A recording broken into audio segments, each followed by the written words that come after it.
Allora, il professor Liliu e Cicito Masala hanno già tratteggiato nel loro intervento alcune problematiche relative sia alla situazione attuale della lingua sarda, sia ai contenuti e alla finalità della legge recentemente approvata.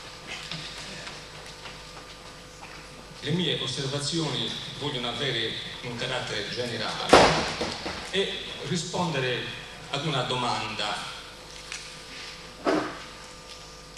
Questa è sotto gli occhi di tutti il fatto che il sardo, al pari di altre lingue minoritarie d'Italia e di dialetti italiani, ha subito e continua a subire un grave e costante arretramento rispetto all'italiano.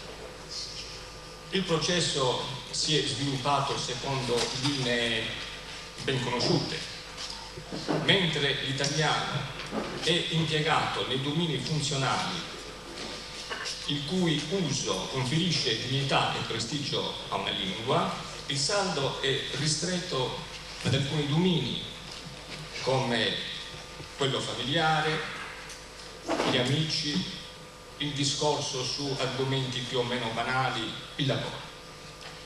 Ancora, mentre l'uso dell'italiano è associato positivamente sia alla classe sociale sia al grado di istruzione, si verifica che per lo più i parlanti della lingua sarda appartengono alle classi sociali più basse e inoltre hanno un basso livello di istruzione, se non sono del tutto privi di istruzione. Ancora, l'uso e la competenza del sardo sono direttamente proporzionali alla età dei parlanti e quindi decrescono fortemente nelle generazioni più giovani. Le donne sono più inclini degli uomini ad abbandonare il sardo a vantaggio dell'italiano, i genitori parlano sempre meno ai figli in sardo e si sforzano di impiegare l'italiano, convinti che così facendo possano agevolare l'inserimento dei loro figli nella società e quindi favorire anche il successo scolastico. Infine, i valori della cultura sarda tradizionale e anche la lingua sarda si mantengono nei centri medi e piccoli, mentre in quelli più grandi, nelle città, che sono fortemente penetrate dalla cultura industriale, il sardo sta cedendo su tutta la linea all'italiano. Questa è la situazione con cui ci dobbiamo confrontare. E allora ci chiediamo, ed è la sostanza, di fronte a questa situazione di grave recessione, quali speranze e attese è giusto riporre nella legge recentemente approvata dal Consiglio regionale della Sardegna? Se guardiamo le cose con realismo, alla luce della esperienza storica relativa ad altre lingue e quindi cercando di depoliticizzare al massimo la questione, dobbiamo fare un'affermazione che è la constatazione di una amara realtà e non una critica alla classe politica che dopo tante incertezze, ambiguità e anche paludie da parte di alcuni ha finalmente approvato la legge. Dobbiamo dire cioè che nonostante gli indubbi benefici che ne deriveranno, e sottolineo gli indubbi benefici che ne deriveranno, che sarebbero ben maggiori qualora la legge avesse avuto le caratteristiche di quella proposta a suo tempo dal professor Liliu e da altri promotori della iniziativa già ricordata. Dobbiamo dire che nonostante, ripeto, gli indubbi benefici che ne deriveranno, purtroppo è assai improbabile che la legge riesca da sola a determinare una radicale inversione di tendenza rispetto al processo di recessione in cui il sardo si trova coinvolto da vari decenni. E ciò per il fatto che purtroppo il declino linguistico del sardo è solo il sintomo di una più profonda trasformazione di tutta l'organizzazione sociale ed economica della comunità sarda. Basti pensare, per rendersi conto di questo, alla connessione della dinamica linguistica con i seguenti fenomeni. Primo, passaggio da un'economia agropastorale e di tipo di sussistenza ad un'economia industriale, con tutte le conseguenze che questo ha comportato in ordine alla modernizzazione e alla tecnologizzazione della società sarda. Secondo, processo di concentrazione della popolazione nei poli urbani, che sono quelli in cui le lingue minoritarie meno si conservano, con il corrispettivo abbandono delle campagne, che sono invece le aree in cui più facilmente si mantengono le lingue minoritarie. Ancora, immigrazione di grandi masse di lavoratori sardi nelle regioni settentrionali della penisola italiana e in vari paesi d'Europa. Ancora, diffusione massiccia dell'italiano grazie a diverse agenzie e a vari fattori: l'avvento della scuola dell'obbligo, l'accesso alla scuola superiore, all'università di masse sempre più grandi di giovani, la rivoluzione tecnologica dei sistemi di comunicazione di massa che ha portato la televisione, la radio, il telefono nelle case praticamente di tutti i sardi. Michelangelo Pila, in uno scritto postumo, ha osservato efficacemente che da 30 anni a questa parte, in ordine alla diffusione dell'italiano, i bambini sardi hanno avuto due madri, una quella biologica, la madre naturale, e una potentissima elettrica, la televisione. E infine il turismo di massa. Ora, l'effetto simultaneo è quello di ciascuno di questi elementi sulla cultura e sulla società sarda sono stati tali da determinare una vera e propria mutazione antropologica della realtà isolana. Quindi ne consegue che per poter effettivamente ed efficacemente incidere sulla dinamica della lingua bisognerebbe intervenire su questi fattori, ciò che la legge non fa e non può fare, perché è difficilissimo operare in questo campo, se non impossibile vista la complessità dei problemi economici e sociali coinvolti. La fondatezza di questo mio giudizio, meglio che da astratte considerazioni di carattere teorico, può essere illustrata attraverso due esempi storici concreti. E il professor Liu ricordava prima l'esempio dei catalani, che è interessante e che ha una sua giustificazione, così come ha una giustificazione la vicenda legata all'irlandese e quella legata all'ebraico.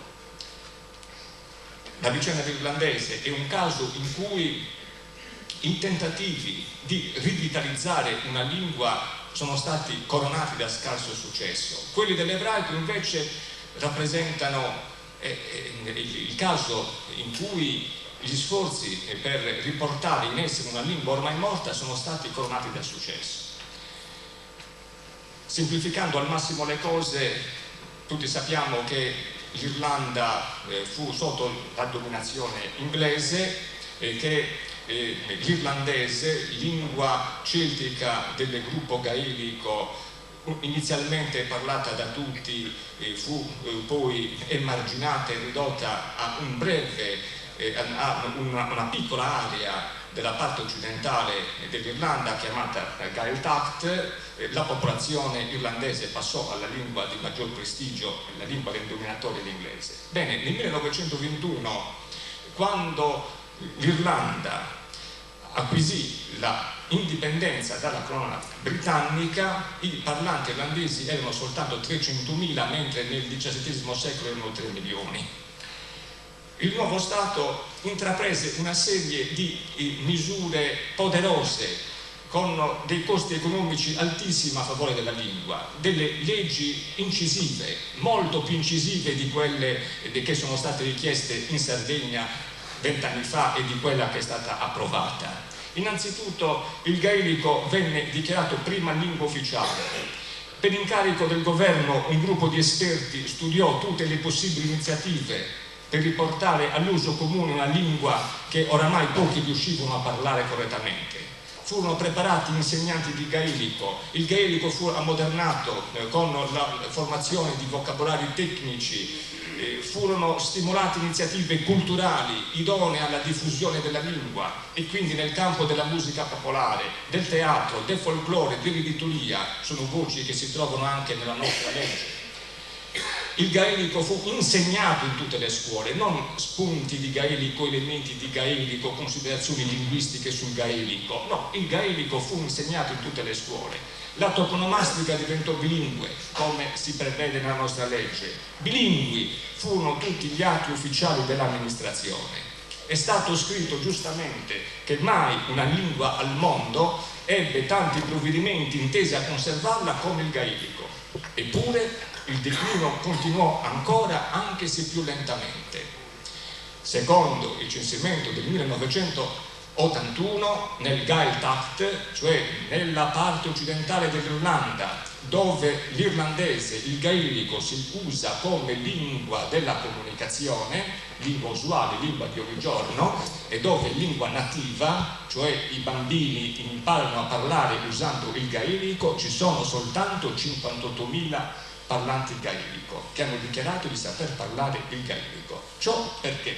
Perché appunto queste leggi non hanno potuto superare, non hanno potuto incidere nei problemi di carattere economico e di carattere sociale. I componenti, gli abitanti della regione irlandofona, della regione gaelofona, diciamo così, hanno un atteggiamento apatico nei confronti della lingua. Desiderano che i loro figli imparino a parlare l'inglese per poter avere maggior successo nella società, maggiore possibilità di lavoro e di inserimento. E anche le iniziative di carattere economico che sono state promosse per favorire la persistenza di questi individui che parlano gaelico in quella zona hanno avuto questa conseguenza. Sono arrivati i posti richiesti e c'era uno slogan che diceva non ci sono posti, non c'è lavoro, non c'è gente, non c'è il Gaeltacht. I posti arrivarono e la gente si accorse che per poter lavorare doveva parlare l'inglese.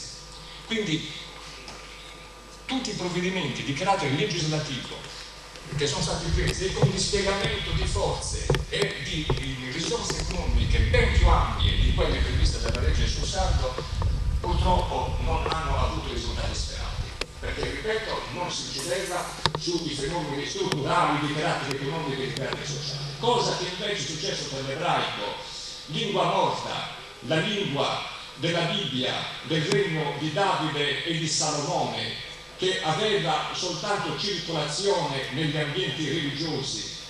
Quando agli inizi del Novecento iniziò la colonizzazione da parte delle popolazioni ebraiche spinte dalla predicazione del sionismo, si pose il problema di quale lingua utilizzare nelle nuove città, nei nuovi centri che sorgevano. Tel Aviv sorse nel 1908. Non c'era una lingua che, quanto a numero di ebrei che partecipavano alla diaspora, si imponesse sulle altre. Si parlava Yiddish, si parlava curdo, si parlava persiano, si parlava inglese in parte, francese, tedesco. Non c'era una prevalenza di una lingua sulle altre.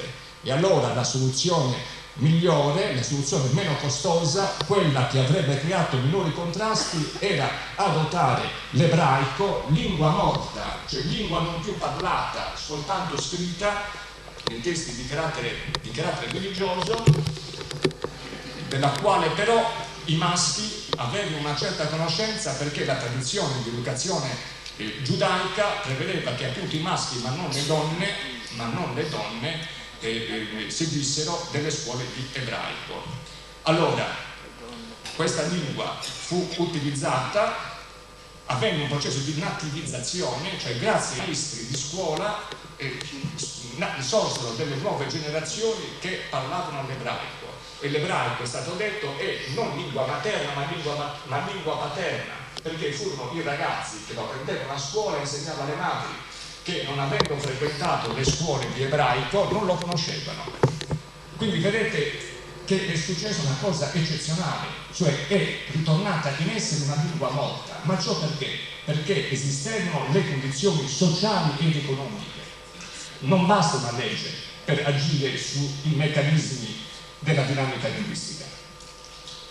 Ora, se le cose stanno così, e se quindi la dinamica linguistica è intrinsecamente legata all'organizzazione dell'economia e alla struttura della società, ne discende che i sardi dovranno combattere una battaglia difficilissima per la difesa della propria identità culturale e della propria lingua. Stando così le cose, il primo e più urgente obiettivo da raggiungere nella fase iniziale, prima ancora di porsi problemi di ortografia o di altro tipo, è che i sardi superino quel diffuso sentimento di vergogna che purtroppo hanno maturato nei confronti della lingua sarda, proiettando su di essa tutti i tratti negativi che attribuiscono alle persone che ancora impiegano il sardo come lingua usuale. Questi tratti sono ignoranza, povertà, arretratezza culturale. A questo proposito giova ricordare che studi recenti di sociolinguistica hanno mostrato che i sardi si identificano nella propria lingua meno di quanto facciano gli appartenenti ad altre comunità linguistiche minoritarie d'Italia, per esempio i friulani. Cioè si è verificato che i sardi hanno lo stesso grado di identificazione con l'italiano e con il sardo, invece presso altre minoranze linguistiche d'Italia c'è una maggiore identificazione con la propria lingua che non con l'italiano. Ora ritengo che la legge recentemente approvata, pur con tutte le lacune cui giustamente hanno fatto riferimento sia il professor Lio sia Cicito Masala, possa dare un importante contributo al superamento di questo atteggiamento negativo dei sardi nei confronti della propria lingua, perché l'introduzione di una varietà linguistica nei domini della scuola e della pubblica amministrazione già di per sé ne accresce il prestigio agli occhi dei suoi utenti.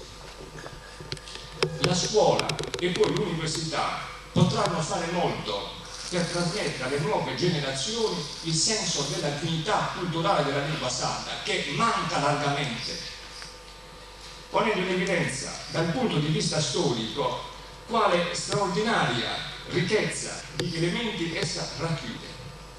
Ed è su questo punto particolare che concludo con una osservazione di carattere personale che serve a dichiarare subito il senso del mio discorso. Essa deriva dalla mia esperienza di docente di glottologia, oltre che di linguistica sarda. Ora, mentre i corsi di linguistica sarda, come ovvio, sono specificamente dedicati al sardo, i corsi di glottologia, che a Cagliari sono seguiti soprattutto da studenti di lettere classiche, hanno per oggetto la linguistica indoeuropea e quindi lingue come il greco, il latino, il sanscrito, il gotico, l'antico slavo, l'antico persiano e così via numerando. Ebbene, quando capita di dover trattare tangenzialmente o ex professo di un fenomeno riguardante la Sardegna, all'udir pronunciare qualche parola sarda, non manca quasi mai un risolino da parte di questo o di quell'altro studente o di gruppi di studenti. Accade cioè che questi studenti interessati alle grandi lingue di cultura antiche e moderne assegnano al sardo uno status analogo a quello codificato nelle commedie dialettali italianesi. Il sardo serve per far ridere, messo in bocca a personaggi ignoranti, rozzi che non capiscono di italiano. Attenzione però,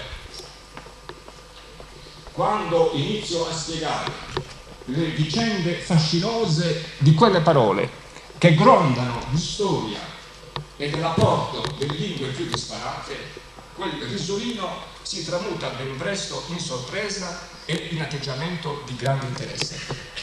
Credo che uno dei compiti essenziali che spetta alla scuola è quello di far comprendere innanzitutto agli alunni quale sia la dignità culturale della lingua e della cultura sarda, che è la premessa fondamentale per poter costruire qualsiasi sviluppo attorno a questa legge.